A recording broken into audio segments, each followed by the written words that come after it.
Bom dia, bom dia. Oi, bom dia, boa tarde ou boa noite, conforme as pessoas vão vendo, certo? Eu demorei um pouquinho a entrar porque deu um problema na internet aqui, mas aí a gente conseguiu ajeitar, né? Que bom estar aqui com vocês. E eu vou dizer, mais uma vez eu vou dizer, tô nervosa. Minha gente, eu fiquei procurando a leitura anterior a você, para ler para vocês, como eu gosto de fazer, né? Então, eu recebi, mais uma vez, eu sempre recebo, aqueles papelzinhos que a gente recebe, né? E aqui tem uma leitura interessante sobre, às vezes, as pessoas falam sobre os cristãos. Aí eu vou ler sobre os traços cristãos, certo? Celestina, tudo bom, Celestina?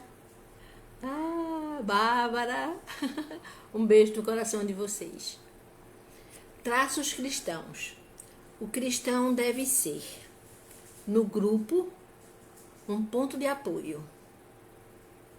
Na família, um amparo constante. No lar, uma bênção. No trabalho, a família deve ser a garantia da idoneidade. No serviço, um padrão de amor ao próximo. Veja a diferença do trabalho para o serviço. Existe o trabalho. No trabalho, o cristão deve ser a cooperação eficiente. Na profissão, a garantia de idoneidade. No serviço, um padrão de amor ao próximo. No dever, a pontualidade. Os traços cristãos nós devemos ter traços cristãos. Na dificuldade, a base do auxílio. Na crise, o socorro. No tumulto, a seriedade. E serenidade no tumulto. No verbo, a palavra de rumo. Você deve ter a sua pontualidade nas palavras. No verbo. Quando se fala verbo, é a fala. Nas letras, o guia do bem. Complementa o verbo. Em qualquer experiência da vida, o cristão será sempre alguém com Jesus na construção do reino de Deus. Eu achei muito interessante ler esses traços cristãos, porque às vezes as pessoas ficam perguntando para si próprio, às vezes tem até vergonha de perguntar a outras pessoas o que é ser cristão. Então, voltem, se vocês quiserem ver a leitura, se vocês se interessarem em saber detalhadamente o que é traços cristãos, presta bem religião, presta bem, não é religioso, é traços cristãos, pode ser em qualquer religião, em qualquer crença. Basta crer no Cristo. Certo? Ok. Primeira leitura. E agora vamos começar o nosso evangelho, que eu já entrei dando satisfação a todo mundo mais tarde um pouquinho, porque eu tive problema na internet aqui de casa. Aqui, a cumbuquinha fechadinha, para ser fluidificada pela espiritualidade. Aqui a cumbuquinha de vidro, branquinha, com água da torneira. E aqui é água mineral. Um de cada lado. Aqui tá aqui, vai pra cá. E aí vamos fazer a oração inicial. Fecha os olhos. Inspira pelo nariz. Solta o ar pela boca. Mais uma vez. Inspira pelo nariz, solta o ar pela boca. Isso faz com que nós nos acalmemos, principalmente eu nesse momento.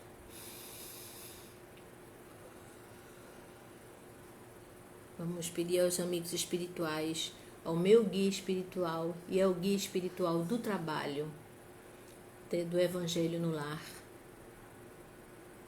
que nos oriente, nos proteja, nos ilumine, nos dê a força e a coragem de falar o que o Evangelho, segundo o Espiritismo, diz para nós, com toda a verdade do coração. Santo anjo do Senhor, meu zeloso guardador, se Deus a ti nos confiou e nos confia a piedade divina, sempre nos rege, nos guarda, nos protege, nos ilumina, que assim seja, graças a Deus. Pai nosso que estás nos céus, santificado seja o vosso nome. Venha a nós o vosso reino, seja feita a tua vontade, Senhor, assim na terra como nos céus. O pão nosso de cada dia nos dai hoje, perdoa as nossas dívidas, assim como nós perdoamos a quem nos tem ofendido. Não nos deixeis cair em tentação, mas livra de todo mal. Livra-nos, porque teu é o reino, o poder e a glória, graças a Deus. E com a permissão de todos e o amparo de todos, damos por iniciada a leitura do Evangelho, aqui ao vivo, na live da nossa querida Quinta de Luz. Vamos ver o que é que vai sair o Evangelho hoje pra gente. Opa! Capítulo 27.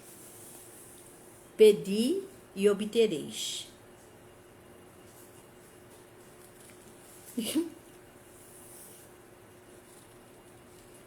Eficiência da prece. Aliás, capítulo 27, pedi e obtereis, tem qualidade da prece, minha gente. Coincidência. Vamos ler. Quando orardes, não vos assemelhais aos hipócritas, que fingem orar, ao ficarem em pé nas sinagogas e nas esquinas das ruas, para serem vistos pelos homens. Eu vos digo, em verdade, eles já receberam sua recompensa. Mas quando quiserdes orar, entrai para o vosso quarto e com a porta fechada, orai a vosso Pai em segredo.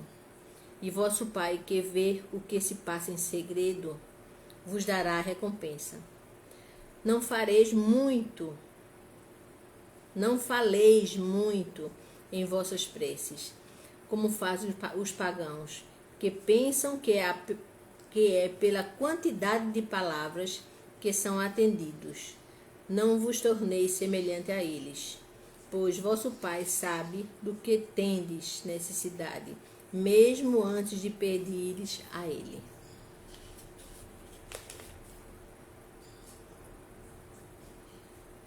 Esse foi o versículo 1.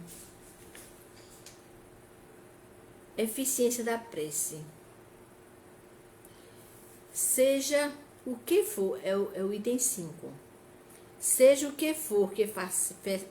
Ixi, Maria, quase que não sai. Seja o que for que peçais na prece, crede que o obtereis, e vos será concedido.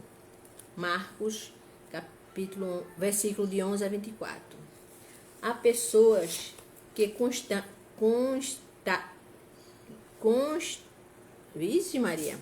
contestam a eficiência da prece, baseando-se no fato de que, se Deus conhece nossas necessidades, não é necessário que as revelemos. Acrescentam ainda que, como tudo se encadeia no universo pelas leis eternas, nossas preces não podem mudar as leis de Deus. Sem dúvida alguma, não há leis naturais e imutáveis que Deus não anulará conforme os capítulos de cada um. Mas dai a si acreditar que todas as circunstâncias da vida estejam submetidas ao que se usa chamar de fatalidade. Há uma grande diferença. Se fosse assim, o homem não seria apenas um instrumento passivo, sem livre livre-arbítrio e sem iniciativa, e neste caso só lhe restaria curvar a cabeça aos golpes dos acontecimentos, sem procurar evitá-los. Não tentaria procurar desviar-lhes dos perigos. No entanto, Deus deu ao homem a razão e a inteligência para utilizar-se delas. Deu-lhe a vontade para querer, a atividade para ser ativo. Porém, tendo o homem liberdade de ação em todos os sentidos. Tá tudo certo aí? Tá todo mundo escutando? Tá sim. Ok. Obrigada pelo retorno. Porém, tendo o homem liberdade de ação em todos os sentidos, seus atos lhe acarretam para si e para os outros consequências conforme o que se faça ou deixe de fazer.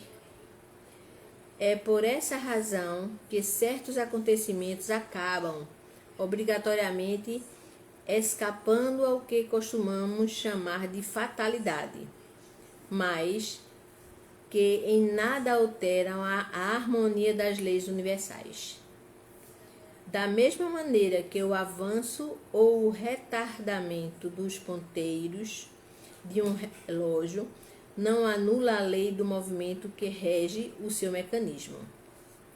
Deus pode, portanto, atender a alguns pedidos sem alterar a imutabilidade das leis que regem o conjunto, desde que se submetam à sua soberana vontade. Não há lógica em deduzir-se desse ensinamento. Tudo aquilo que perdides pela prece vos será concedido, que basta pedir para se obter.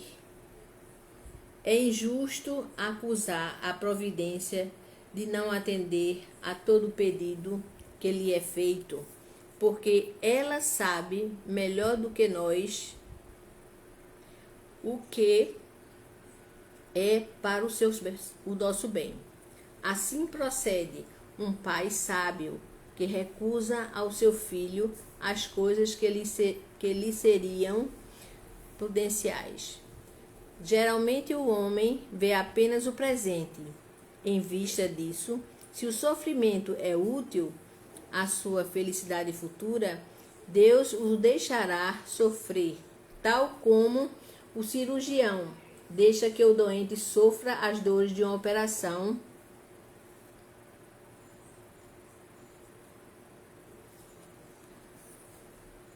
Ai, meu Deus, me perdi.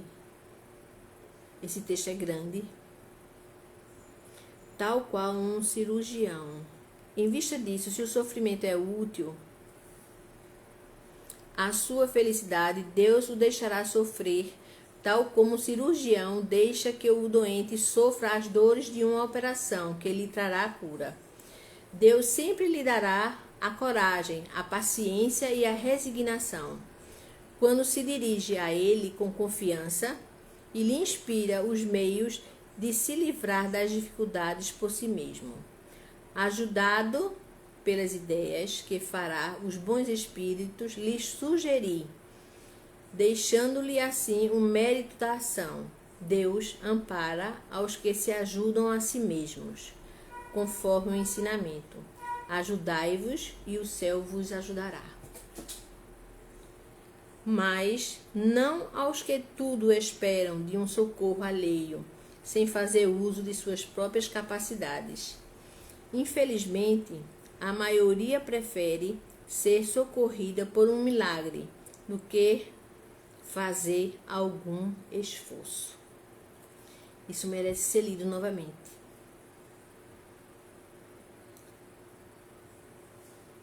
A maioria prefere ser socorrida por um milagre do que ter que fazer algum esforço. Tomemos um exemplo. Um homem está perdido no deserto. Sofre terrivelmente de sede. Sente-se desfalecer. Cai no chão. Pede a Deus para ampará-lo e espera. nenhum anjo lhe vem dar de beber. Contudo, um bom espírito lhe sugere a ideia de levantar-se e seguir um dos atalhos que vê diante de si. Então, por um impulso instintivo, reúne suas forças, levanta-se e anda. Chega a uma elevação e descobre ao longe um riacho. Nesse momento, retoma a coragem. Se tiver fé, exclamará: obrigada, meu Deus, pelo pensamento que me inspiraste e pela força que me deste. Se não tiver fé, dirá: que boa ideia eu tive. Que sorte de tomar o atalho da direita e não da esquerda. Algumas vezes a sorte realmente nos ajuda, quando me felicito por minha coragem e por não ter me deixado abater. Mas se dirá: por que o bom espírito não lhe disse claramente: siga esse atalho e encontrará o que se necessita? Desculpa. Porque não se mostrou para guiá-lo e sustentá-lo no seu desfalecimento. Desse modo, o teria convencido da intervenção da providência. Foi, antes de mais nada, para lhe ensinar que é preciso ajudar-se a si mesmo e fazer uso de suas forças, de suas próprias forças. Depois, pela incerteza, Deus coloca à prova a confiança que depositamos nele e a nossa submissão à sua vontade. Aquele homem estava na situação da criança que cai e que, ao perceber alguém, grita e espera que o levantem. Se não vê ninguém, faz um esforço e se levanta sozinha. Pura verdade, né, gente? Se o anjo que acompanhou Tobias lhe tivesse dito: sou enviado por Deus para te guiar em tua viagem e te proteger de todo perigo, Tobias não teria tido nenhum mérito. Confiaria em seu acompanhante e não lhe teria tido necessidade nem de pensar. Foi por isso que o anjo apenas se deu a conhecer na volta. Palavras do Evangelho segundo o Espiritismo, capítulo 27. Pedis e obtereis. Minha gente, eu adorei a leitura da prece hoje, a leitura do Evangelho hoje.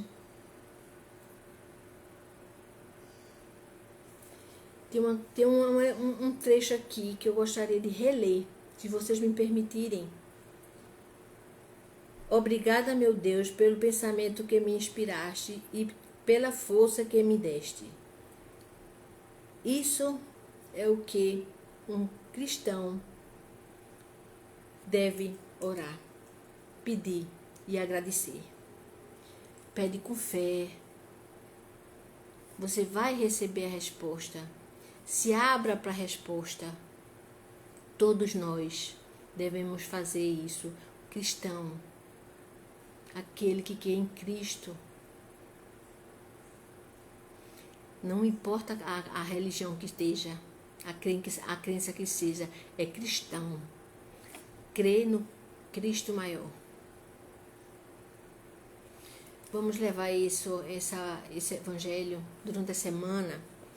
Vamos ler todo dia para ver se a gente consegue assimilar capítulo 27 e fazer aquilo que foi lido aqui no evangelho. Vamos tomar essa semana como peça mestre na nossa vida, porque aí é um treino. Ser cristão também é um treino. É um treino de vida. Nós pessoas, qualquer um que seja, me coloco no meio, totalmente me coloco no meio. Estamos aqui para aprender. Vamos aprender a ser cristão. Precisamos aprender a ser cristãos. A terra pede que sejamos cristãos. Deus nos roga, mostrando as necessidades das pessoas, da natureza. Sermos cristãos.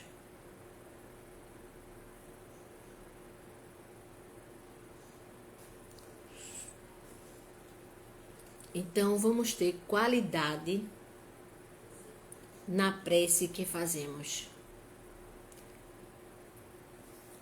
Qualidade. Que assim seja, graças a Deus. Então, gente, essa leitura do Evangelho de hoje, para mim foi muito marcante, porque várias coisas aconteceram essa semana na minha vida. Então, mas teve uma que me mostrou que eu precisava levantar a cabeça e continuar na lida. Eu estava com essa pandemia, com essa dificuldade que estamos passando.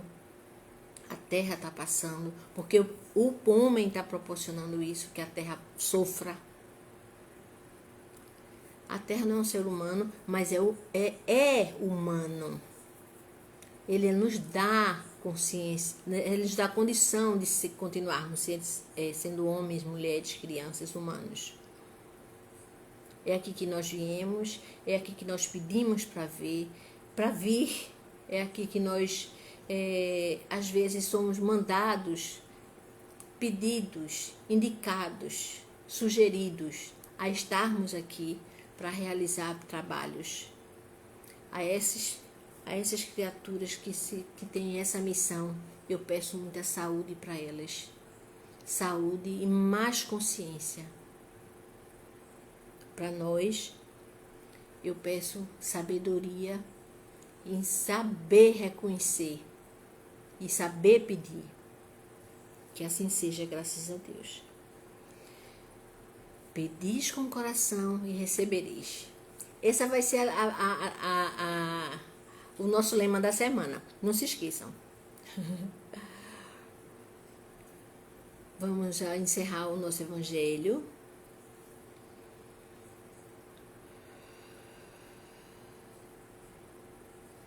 Santo anjo do Senhor, meu zeloso guardador, se Deus a ti nos confiou e nos confia a piedade divina, sempre nos rege, nos guarda, nos protege, nos ilumina, que assim seja, graças a Deus. Com a permissão da Mãe Maria e do Mestre Jesus e o amparo de todos, agradecemos. Ave Maria, cheia de graça, o Senhor é convosco. Bendita sois vós em todas as mulheres. Bendito é o fruto do vosso ventre, Jesus. Santa Maria, Mãe de Jesus, rogai por nós, filhos vossos, agora e na hora do nosso desenlace, que assim seja, graças a Deus. Graças a Deus. Vamos dar por encerrado o Evangelho. E eu não vou perder a oportunidade de essa semana, as pessoas que desencarnaram essa semana, várias pessoas conhecidas, amigas, pais, mães, irmãos, tios, quem for. Vamos orar por elas. Vamos pedir de coração aberto.